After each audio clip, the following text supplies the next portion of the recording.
Advanced pain clinic, నొప్పి మాయం, surgery దూరం. For appointments 9155515563. నమస్కారం, వెల్కమ్ టు ఐ డ్రీమ్. ధర్మ మార్గం విత్ విజిత కార్యక్రమానికి స్వాగతం.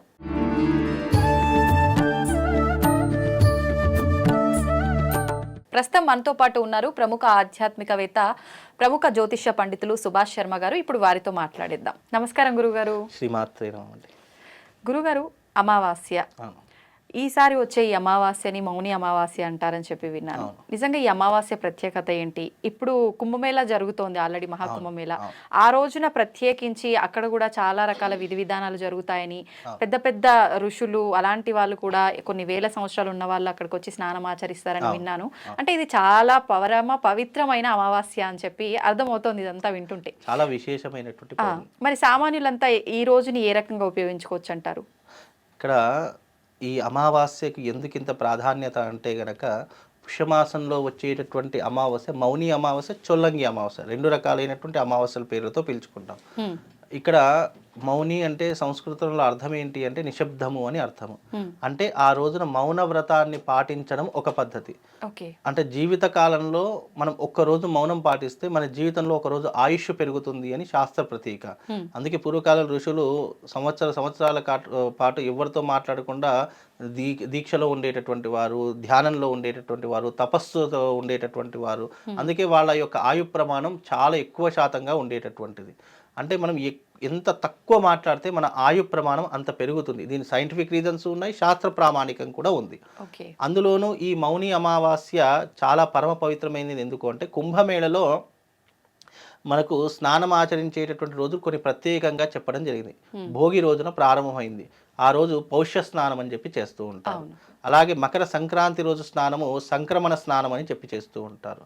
ఆ తర్వాత ఈ మౌని అమావాస్య 29వ తారీఖు రోజున వచ్చేటటువంటి అమావాస్య మౌని అమావాస్య, దీని అమావాస్య స్నానము అని చెప్పి చేస్తుంటారు.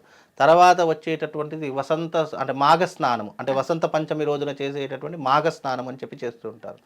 ఆ మాఘ స్నానం అయిపోయిన తర్వాత శివరాత్రి రోజున చేసేటటువంటి స్నానము మహాస్నానం అని చెప్పి చేస్తుంటారు. శివరాత్రి రోజున చేసే స్నానము. ఇలా ఒక్కొక్క రోజుకు ఒక ప్రత్యేకమైనటువంటి రోజు ఉంటూ ఉంటుంది.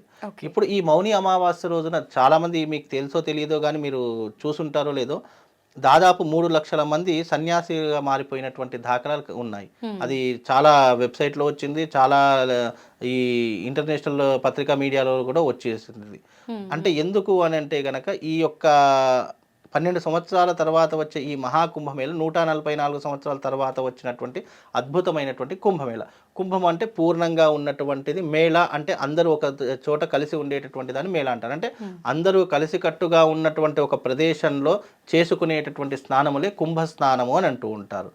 ఈ యొక్క కుంభమేళకి ఇంత ప్రాధాన్యత ఎందుకు వచ్చింది అంటే గనక, ఇది ప్రయాగరాజులోనే వచ్చింది. అంటే 12 సంవత్సరాలకు ఒకసారి వచ్చేటటువంటిది ఎలా ఉంటుందంటే, ఇప్పుడు ప్రయాగరాజుకు వచ్చింది, తర్వాత వచ్చేటటువంటిది హరిద్వార్కు, తర్వాత నాసిక్, తర్వాత ఉజ్జయిని, ఇలా ఒకదాని తర్వాత ఒకటి రావడం జరుగుతూ ఉంటుంది. ఈ ప్రయాగరాజులో మళ్ళీ 144 సంవత్సరాల తర్వాత మళ్ళీ ప్రయాగరాజుకు వస్తుంది. అంటే ఇప్పుడు ఇది 144 సంవత్సరాల తర్వాత వచ్చేటటువంటి మహాకుంభమేళ. కుంభమేళ ఉంటుంది, అర్ధ కుంభమేళ ఉంటుంది, మహాకుంభమేళ ఉంటుంది. 144 సంవత్సరాల తర్వాత వచ్చినటువంటి మహాకుంభమేళ ఎందుకు ఇంత ప్రాధాన్యత అంటే, ఇది చాలా సున్నితమైనటువంటి మత విశ్వాసం మీద ఆధారపడి ఉన్నటువంటి అంశము.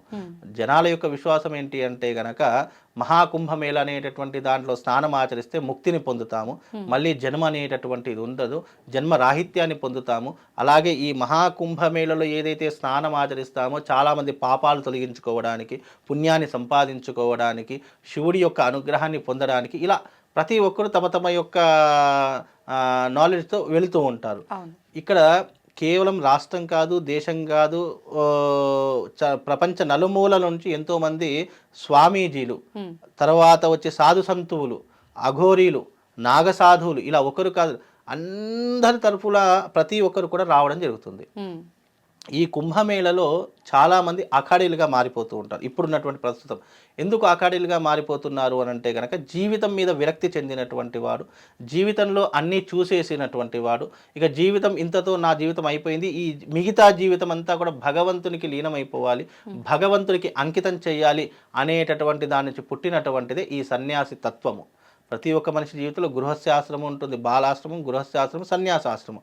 ఇక మనము జీవితంలో డబ్బుని చూసాము, పరువుని చూసాము, హోదాని చూసాము, ఎన్నో రకాలైన లగ్జరీ లైఫ్ అన్నీ చూసాము, సాంసారికమైనటువంటి జీవితాన్ని ఇన్ని చూసిన తర్వాత మనిషికి ఏమవుతుంది, విరక్తి పడుతుంది. అన్నీ చూసేసాము, ఇంకేం చూడడానికి అన్నటువంటి దాని నుంచి పుట్టినటువంటిదే ఈ సన్యాస ఆశ్రమం.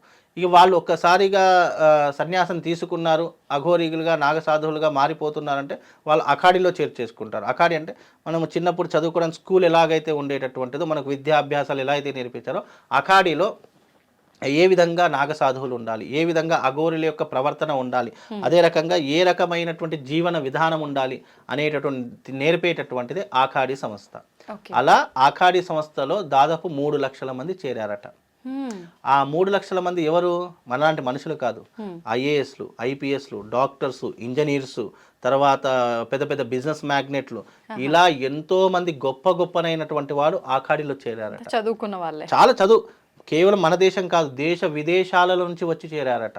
మనకు ఆల్రెడీ ఇప్పుడు చూస్తున్నాం సోషల్ మీడియాలో, ఇప్పటికే చాలా మంది ఇలాంటి వాళ్ళు చదువుకున్న వాళ్ళు ఆఖాడీలో చేరారు, సన్యాసం తీసుకుంటున్నారు. అంటే అంత గొప్పనైనటువంటి వాళ్ళే మన మత విశ్వాసం మీద ఇంత నమ్మకం పెట్టుకున్నారు. అలాంటిది మన హిందూ పురాణాల్లో ఇంత ప్రాముఖ్యత, మనం చెట్టుని పూజిస్తాము, పుట్టని పూజిస్తాము, ఆఖరికి నీటిని కూడా పూజించేటటువంటి తత్వం కేవలం మన హిందూ ధర్మంలో మాత్రమే ఉంది. అందుకే హిందూ ధర్మంలో మనము పుష్కరాలు వచ్చాయి, ఇలాంటి మహాకుంభమేళ వచ్చింది అంటే చాలామంది పుణ్యం కోసము, పురుషార్థం కోసం ఇవన్నీ కూడా అక్కడికి వెళ్ళి స్నానం ఆచరిస్తూ ఉంటారు. మనము ప్రతిరోజు చేసేటటువంటి స్నానం వెనక పరమార్థము ఉంది, సైంటిఫిక్ రీజన్స్ ఉన్నాయి. ఈ చలికాలంలో చన్నీటి స్నానము, గోదావరి స్నానం చేయడం వల్ల విశేషమైనటువంటి పుణ్య ఫలితం కలుగుతుంది. అలాగే ప్రయాగరాజులో అనేక రకములైనటువంటి ఆ నదీ ప్రవాహం ఉంటుంది కదా, అది అనేక రకాలైనటువంటి చెట్లు, చేమలు, పుట్టలు అన్నీ దాటుకొని వచ్చి అవన్నీ కూడా ఔషధీకరణంగా ఆ నీరు మారిపోయి మనల్ని అనేక రుగ్మతల నుంచి దూరం చేస్తుంది అని కూడా మనం నమ్ముతూ ఉంటాము. ఏదైతే ఈ మాసం ఉందో, ఈ పౌషమాసము ఈ స్నానానికి ప్రతీక. మళ్ళీ ఈ మాసం అయిపోయిన తర్వాత మాఘమాసం కూడా మాఘ స్నానాలు అని చెప్పి చేస్తూ ఉంటారు చాలామంది. అంటే ఇక్కడ మనం ఏంటి అంటే మాఘ స్నానము, పౌష స్నానం ఇవన్నీ చేయడం ద్వారా ఏంటంటే మనం చేసుకున్నటువంటి పాప నివృత్తి కలుగుతుంది. చాలామంది ఏమంటారంటే మనం నదిలో మునిగితే పాప నివృత్తి కలుగుతుందా, అది నమ్మదగ్గ విషయమా అని చాలామందికి అనుమానం రావచ్చు. ఇప్పుడు మనం ఏ వస్తువునైనా శుభ్రం చేయాలంటే దానికి కావాల్సింది ఏంటి, నీరు. మన శరీరాన్ని శుభ్రం చేసుకోవాలన్నా, మనం స్నానం చేయాలన్నా కావాల్సింది ఏంటి, నీరు. మనం ఒక 10 రోజులు స్నానం చేయకపోతే ఎంత దుర్గంధం వస్తుంది మన శరీరం నుంచి. అంటే నీటితో మన శరీరాన్ని ఇంత చక్కగా స్నానం చేసి చక్కగా మనం శుభ్రంగా పెట్టుకుంటున్నాం కదా. అలా అంటే పోనీ మనం నీటిని స్నానం చేసిన తర్వాత మనకి ఏమైనా కనిపిస్తుందా, మామూలు నీళ్ళే కనిపిస్తాయి.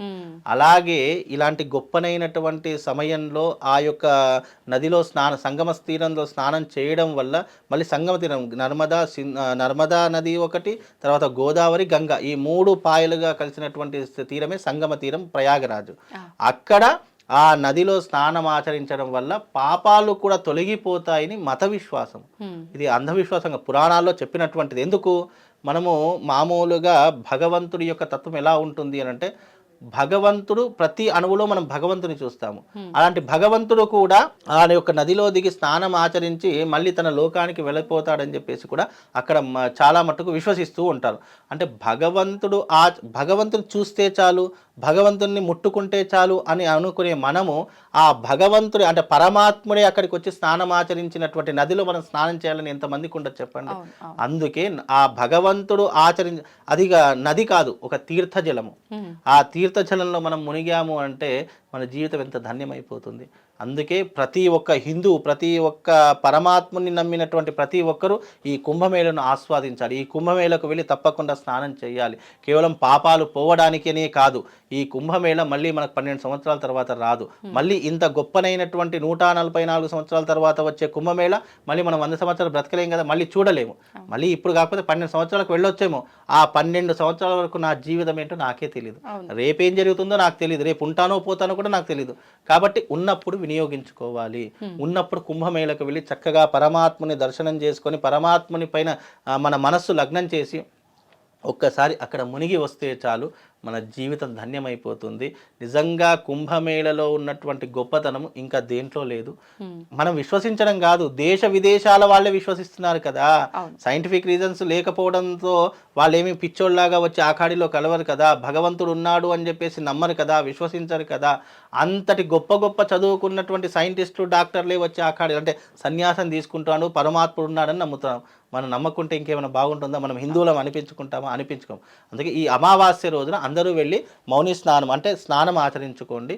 ఇంకోటి దీని అక్కడ వరకు వెళ్ళలేని వాళ్ళు నార్మల్ గా ఇంటి దగ్గర ఉన్న నదుల్లో వీటి దగ్గర చేసి అట్లా ఉండదు. మనం పుణ్యం పొందాలి అంటే తప్పకుండా వెళ్ళాలి. ఇప్పుడు మనకి ఏదైనా రోగం వచ్చింది, డాక్టర్ మన దగ్గరికి రాడు కదా, మనమే డాక్టర్ దగ్గరికి వెళ్ళాలి. మనకి ఏదైనా ప్రాబ్లం వచ్చింది, ప్రాబ్లం పోవాలంటే మనం ఆ ప్రాబ్లం సొల్యూషన్ వెతుక్కోవాలి కదా. చాలా మంది చెప్తుంటారేమో, పోకపోతే ఇంటి దగ్గర ఏం చేసుకోవాలి, ఇంటి దగ్గర చేసుకోవడానికి ఏం లేదు, తప్పకుండా పోయేసే రావాలి. కాబట్టి వెళ్ళేసి అక్కడ స్నానం ఆచరించడం చాలా విశేషమైనటువంటి పుణ్య ఫలితాలు కలిగిస్తుంది. అలాగే దీన్ని చొల్లంగి అమావాస్య అని కూడా అంటారు. అంతర్వేది నరసింహస్వామి అని చెప్పేసి ఉంటుంది క్షేత్రం, మహాక్షేత్రం. అక్కడ 7 ముఖాలతో కూడినటువంటి ఒక నది ఉంటుంది. ఆ నదిలో కూడా స్నానం ఆచరించాలని శాస్త్ర ప్రతీక.